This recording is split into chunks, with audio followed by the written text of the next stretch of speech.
So, do you suffer from panic attacks or phobias? If you have, would you like to banish them for life?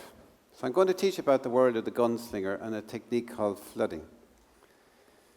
So, contrary to what many people believe when they get a panic attack or a phobia that I'm going out of my mind. My mind is taking over, I'm losing control. But actually, all that's happening in a panic attack is that your stress system is dumping a large amount of adrenaline into your bloodstream. And this is caused by an ancient organ called your amygdala or your gunslinger. So your stress system's job is to look for danger. And if he sees danger, he fires an adrenaline rush. It's to get you ready to basically deal with the danger. And understanding this concept is critical to panic attacks. So that's what your stress system looks like. Believe it or not, everybody's brain looks like that.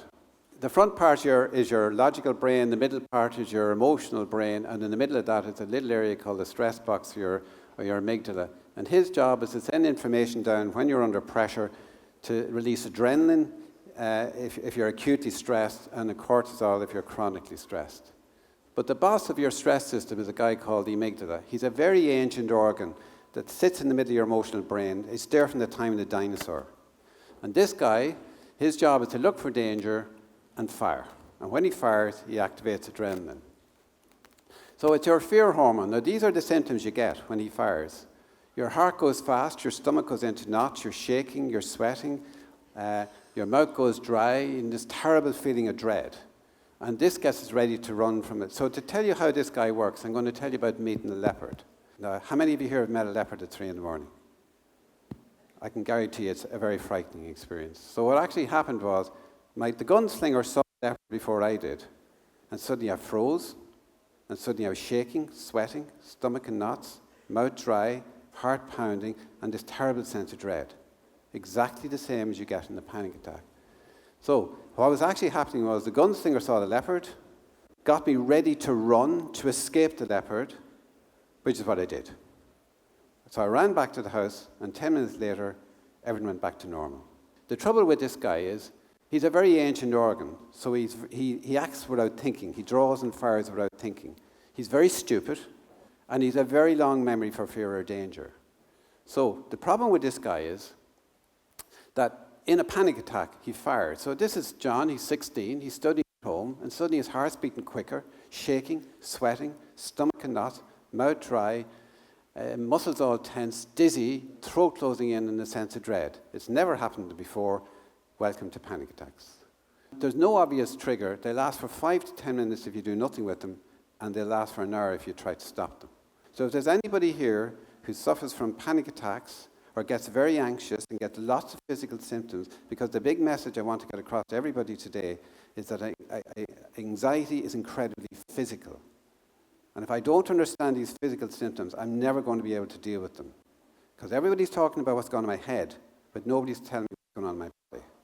So believe it or not, a very, very simple way of reshaping the gunslinger. If you want to kind of put him back in his box, put manners on him, you use a very simple technique called flooding. So when you get the panic attack, you visualize you're stuck to the seat. You can't move, you can't do anything. And the next 5 to 8 minutes, you're going to have this adrenaline rush, which is going to be very uncomfortable, but it's not dangerous. So what you do is you allow these physical symptoms to flood over you for 5 to 8 minutes. And in that moment in time, the amygdala, the gunslinger, changes his memory down. So the next time you use the same technique, he turns his memory down again. And eventually, after 3 or 4 goes, he turns off altogether. So you can actually get rid of panic attacks for life.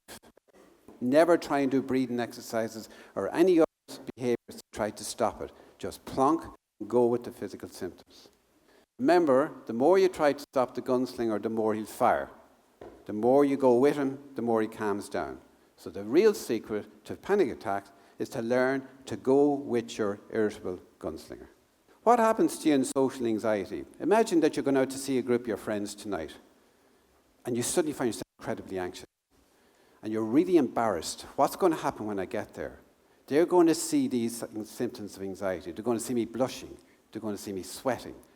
They're going to see I'm fidgety and edgy, that I'm not good at conversation. And what are they going to judge me as? They're going to judge me as weak, as inadequate. And all that's happening in social anxiety is that that's my belief that's going on in my head. But what happens in real life? Do actually people see the symptoms of anxiety? The answer is they don't. Why? Because they see nothing. Why? Because we're all self-obsessed. The next time you're in a social situation, find the anxious people. And after a while, you notice to your great surprise that you can't find them. Why? Because you can't see the symptoms of anxiety. The second thing that people actually are really anxious about is the whole thing of conversation. They think I'm boring.